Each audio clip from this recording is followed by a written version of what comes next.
In this video, we'll show you how to make an office holder request within MyDORGov. MyDORGov is the Wisconsin Department of Revenue's electronic filing system designed for local government officials and other representatives.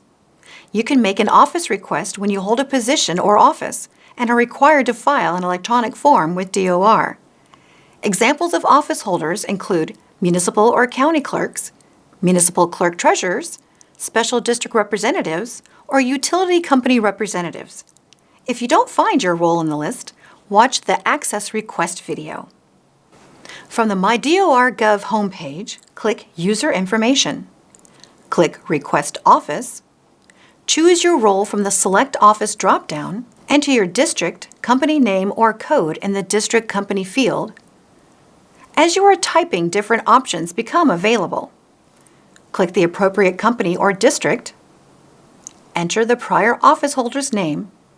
If you don't know their name, leave this field blank. Provide an explanation for your request in the comments field. Try to include the date you took office.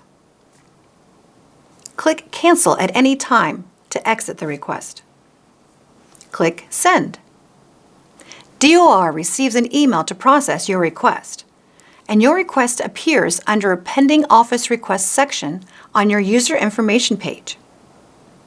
After DOR processes your request, you receive an email with its decision. If approved, you can log into MyDORGov and begin filing. If denied, use the contact information listed in the email to follow up with DOR. View our other videos for more details on MyDORGov.